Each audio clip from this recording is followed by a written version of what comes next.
I'm proud to say this. It has to deal with the December 19th debate. We are going to be covering it here at Heartlands Media, but Andrew Yang has qualified for the 6th Democratic debate. This is a Quinnipiac poll, Quinnipiac University poll that was released Tuesday, and he made the final cut. He got to 4%, so congratulations to Andrew Yang and his campaign. I find it very interesting, though, in this same poll, Bloomberg gets 5%. The candidate who just got into the race, who is a Republican, not a Democrat, running in a Democratic primary, gets 5%. I mean, granted, it was acknowledged by the DNC, so congratulations to Yang for being on the stage. I think his voice is needed.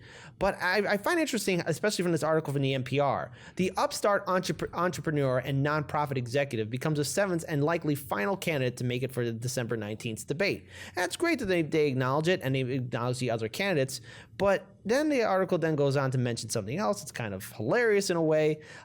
They mentioned Tulsi Gabbard.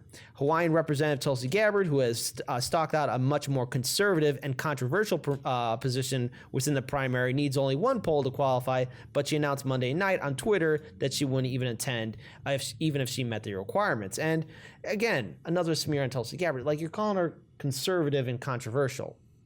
What has she done that's controversial? I mean, let's not forget that the media has also been doing a blackout on Andrew Yang and Senator Bernie Sanders and Tulsi Gabbard for quite some time. In fact, all three of those candidates have had some limited speaking times during those debates. I mean, we sat through them all. I mean, in the last two debates, at least Andrew Yang was able to speak more, but even then, it was barely enough compared to the favoritism shown to Biden or Warren. And by speak more, we mean less. Yeah. So there we go. So I like how they mentioned this at the very end. Yang has campaigned as a nerd who loves math and warned about the dangers of automation to the economy. Why are they saying like he campaigned as a nerd? You could say he's campaigning more of a mathematician. He's campaigning as an entrepreneur. And granted, there's some policies and things I don't like about from Andrew Yang, but I mean, there are some issues that he's talking about. I have some concerns about automation and AI and its role that will play in our economy. But, you could be a little bit more nicer towards the candidate. Yeah, I mean, this is literally like, okay, let's get back to like, what was it like when I was bullying kids in high school? All right, let me just write that down. Yeah. Yang is doing good. He is literally come out of nowhere. And I think it was Paul, you made this point a show or two ago, that the real threat that that is perceived with Andrew Yang is this is a guy that literally was like, I'm going to run for president. I got some ideas. There's some different ideas. Let's see how this goes. And now he's doing really, really well. And not to mention too, Daniel, there's a lot of evidence showing that the media has been blacking out Andrew Yang. And we also mentioned for Tulsi Gabbard and Senator Bernie Sanders. And I'm glad that he made it on the debate stage. I think he'll add a little bit more fire and some more interesting talking points with the other candidates. I know Tom Steyer is going to be there. I don't know how the hell he's there.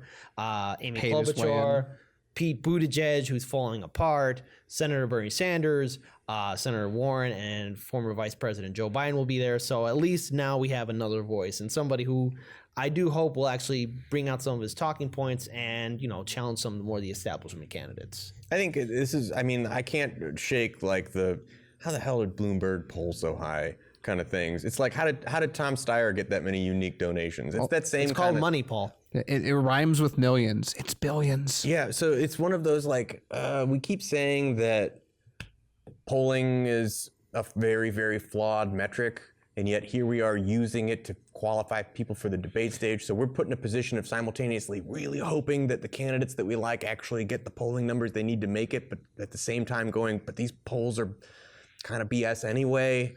And then we see Bloomberg. I don't know. It's very conflicting. Yeah.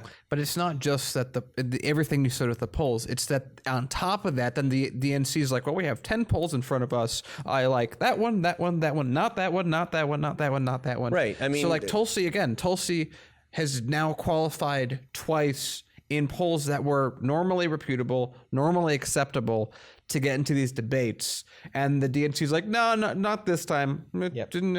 But their methodology didn't change, and that's a problem. But the good news is Andrew Yang actually qualified, and I think it's very good for his campaign to get his message out there. Better him than somebody like Bloomberg, even though Bloomberg has not met any of the qualifications. But for some reason, 5%. Just like that. Just a quick reminder, Andrew Yang is an entrepreneur and a businessman, but he's running in the Democratic primary. Bloomberg has history with the Republican Party. Bloomberg has a lot of controversy around him. Stop and frisk as being the most notable, but there's millions of other issues about Bloomberg. But somehow he gets 5%, and the DNC is saying it's okay to run in our primary. He's a Democrat, apparently, according to them, but it's okay to smear Andrew Yang or Tulsi Gabbard or Bernie Sanders because, those candidates are challenging the establishment. And the DNC has to protect its status quo because they think that everyone's going to fall in line and vote blue no matter who. Don't Bernie give me that isn't BS. really even a Democrat. Meh. But, Yeah, whatever. But guess who is? Bloomberg, who was just Republican until yesterday. Yeah.